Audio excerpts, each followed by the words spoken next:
मोमबत्तियों की झिलमिलाती रोशनी चारों तरफ बिखरी हुई थी। उनकी लौ सुनहरी दीवारों पर टकराकर ऐसे चमक रही थी जैसे सोने के पहाड़ खुद जिंदा हों। डोलोरेस ने कांपते हुए कदम आगे बढ़ाए और उस विशाल डाइनिंग टेबल के सामने बैठ गई, सीधे उस आदमी के सामने जिसके नाम से पूरी दुनिया थरथराती थी। बार्थोलोमेओ जेबोर्जोआ, दुनिया का सबसे अमीर इंसान, और असल में इंसान नहीं, एक छुपा हुआ डीमन। टेबल के उस पार बैठे बार्थोलोमेओ की नजरें उसकी रूह तक उतर रही थी। वो मुस्कुराया और बोला, तुम्हारी क्षमता वाकई कमाल की है। डोलोरेस ने चौंक कर ऊपर देखा। बार्थोलोमे ने वाइन का गिलास धीरे धीरे घुमाते हुए कहा, तुम्हारा निवेश रिकॉर्ड मैंने देखा है। सिंडी वेंडी मर्चेंट ग्रुप में इतना बड़ा निवेश साहसी फैसला था, और सही भी। उसकी आवाज में तारीफ थी, पर हर शब्द एक जाल था। डोलोरेस ने हल्की मुस्कान देने की कोशिश की, पर उसके मन में नाइट हाउंड की चेतावनी गूंज उठी। वो शब्दों का जादूगर है, एक पल को भी उस पर भरोसा मत करना। उसने गहरी सांस ली और खुद को संभालते हुए बोली, आप बहुत दयालु हैं। बार्थोलोमेओ कुछ पल उसे देखता रहा, फिर सहज लहजे में बोला, आज कार्डिनल हम्बर्ट मिलने आए थे। लगता है हाल में वो क्वो वाडिस के लोगों से बहुत मिल रहे हैं। उस नाम के जिक्र ने डोलोरेस के चेहरे का रंग उड़ा दिया। उसने सोचा था कि हम्बर्ट सिर्फ हेरेटिक्स के साथ मिला हुआ है, पर अब ये बात इस हद तक पहुंच चुकी थी। बार्थोलोमे ने उसकी सख्त होती अभिव्यक्ति देखकर मुस्कुराते हुए कहा, तुम्हें असहज कर दिया क्या? मैंने सुना है तुम न्यू टेस्टामेंट फक्शन से हो, जबकि मेरे रिश्ते ओल्ड टेस्टामेंट वालों से गहरे हैं। लेकिन क्या इन मतभेदों की वजह से हमें एक दूसरे से दूरी बना लेनी चाहिए? वो झूठी दोस्ती का हाथ आगे बढ़ाते हुए बोला, मैं तो चाहता हूँ दोनों फैक्शंस में शांति रहे, लेकिन न्यू टेस्टामेंट वाले हमें अमानवीय कहते हैं। क्या बड़ी संपत्ति से बड़े नेक काम करना गलत है? डोलोरेस चुप रही। उसकी आंखों में अब डर नहीं था, बस तिरस्कार था, क्योंकि वो जानती थी जब कोई डीमन अच्छाई की बात करे तो उसका मतलब हमेशा उल्टा होता है। उसकी खामोशी बार्थोलोमेओ को असहज लगी। वो झुंझलाया, पर इससे पहले कि वो कुछ कहता, डोलोरेस अचानक उठ खड़ी हुई, टेबल पर दोनों हाथ पटकते हुए बोली, बस बहुत हो गया। उसकी आवाज गूंज उठी, सोने की दीवारें तक थर्रा गईं। तुम्हें अच्छाई का अधिकार नहीं बार्थोलोमेओ। तुम्हारा वो समझौता डेंटालियन से, जहां तुमने अनाथ बच्चों को दान में नहीं बलि में दिया था, वो वडिस में तुम्हारी घुसपैठ, पाप बेचने का वो भ्रष्ट सिस्टम और तुम्हारा उन हेरेटिक्स को समर्थन, सब तुम्हारे उसी शैतानी मकसद का हिस्सा है। उसने आगे झुककर कहा, तुम्हारे जैसे राक्षस के मुंह से भलाई शब्द सुनना गुनाह है। तुम इंसान नहीं, डीमन हो। कुछ पल के लिए पूरा रूम शांत हो गया। फिर बार्थोलोमेओ के होंठों पर एक ठंडी मुस्कान फैली। वो हंसने लगा। धीरे धीरे वो हंसी एक पागलपन भरी गूंज में बदल गई, इतनी भारी कि सोने के पहाड़ कांप उठे। डोलोरेस ने अपने कान ढक लिए, आवाज चीर रही थी। वो चिल्लाई, क्या तुम्हें डर नहीं लगता एक ऐसी विजिटर से जो तुम्हारी असली सच्चाई जानती है? बार्थोलोमेओ की हंसी अचानक थम गई। उसने घूरते हुए कहा, डर मेरे लिए वो शब्द नहीं बना।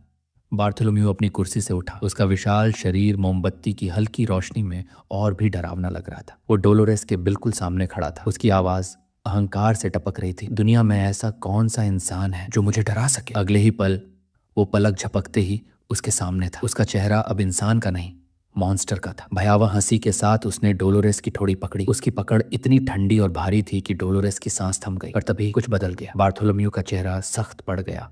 उसकी आंखों में हैरानी थी। उसने धीरे से नजर घुमाई वॉल्ट के दरवाजे की तरफ। वो लकड़ी की गाड़ियां जिनमें तोहफे रखे थे अब टूटी पड़ी थी। अंधेरे के कोनों से एक जोड़ी जलती हुई लाल आंखें उसे घूर रही थी। बार्थोलोमेओ की आंखें फैल गईं। असली डर शायद सदियों बाद पहली बार उसके चेहरे पर आया था। हवा में अचानक कुछ भयानक हुआ, एक दबाव इतना भारी कि सांस लेना मुश्किल हो गया। फिर टूटी हुई गाड़ी के अंदर से लाल डिमोनिक एनर्जी का विस्फोट हुआ। सोने के सिक्के उछल गए, हवा कांप उठी और उस लपटों के बीच से एक आकृति उभरी। वो था नाइट हाउंड। उसका पूरा शरीर लाल आभा से ढका हुआ, जैसे खुद आग से बना। उसने सीधी नजर बार्थोलोमेओ पर डाली और कहा, जिस इंसान से तुम्हें डरना चाहिए वो सामने खड़ा है। बार्थोलोमेओ स्वाभाविक रूप से डोलोरेस के आगे आ गया, जैसे उसे ढाल बनाना चाहता। पर जैसे ही उसने उस इंसान की ऊर्जा महसूस की, उसकी आंखें सख्त हो गईं। इतनी ताकत एक इंसान के अंदर। फिर उसे एक और एहसास हुआ, वो जानी पहचानी गंध बीलज़ेबब की। तभी उसे समझ आया सामने कौन खड़ा है।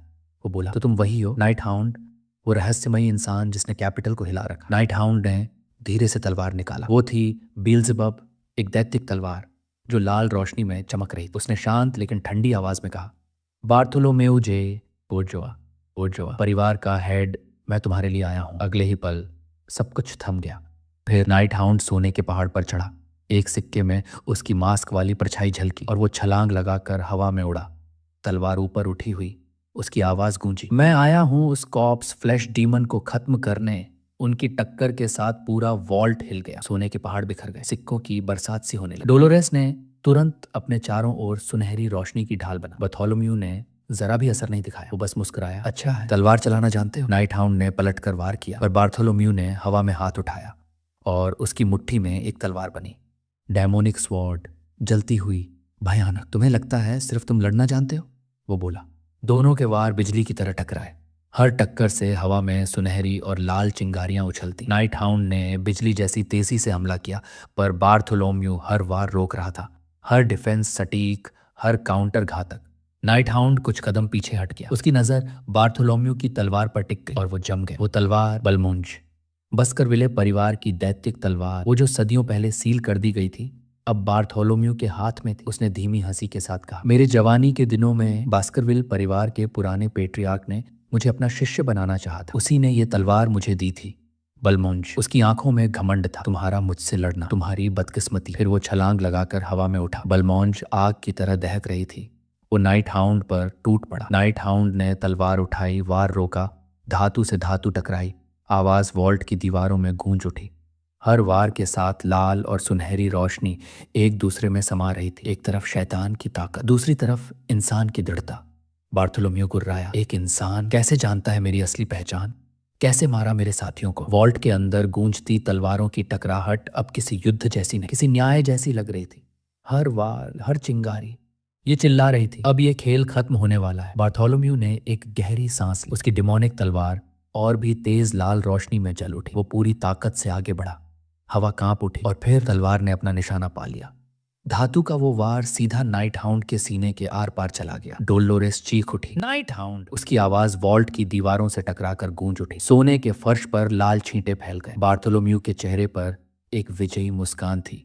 वो झुककर बोला, तुम्हारा सिर मैं यहीं वॉल्ट में सजाऊंगा जब तक सड़ न जाए। समझो ये तुम्हारे लिए सम्मान है। उसने तलवार की मूठ को कसकर पकड़ा, एक आखिरी वार के लिए तैयार हुआ। पर तभी एक शांत, ठंडी और बेहद साफ आवाज हवा में गूंजी, पैथेटिक। बार्थोलोम्यू का हाथ हवा में रुक गया। उसका चेहरा जैसे किसी ने सारा घमंड खींच लिया। वो धीरे धीरे नीचे झुका और देखा, नाइट हाउंड अभी भी जिंदा था। तलवार उसके सीने में ढसी हुई, लेकिन उसकी आंखों में मौत नहीं, आग थी।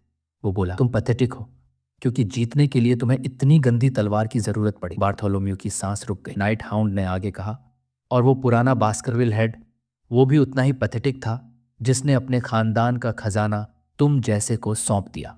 अगले ही पल नाइट हाउंड के शरीर से लाल एनर्जी फट पड़ी। हवा में धुआं, आग और डिमोनिक आभा फैल गई। उसकी आंखें अब जल रही थीं। सीने में धंसी तलवार के चारों ओर लाल शक्ति घूम रही थी।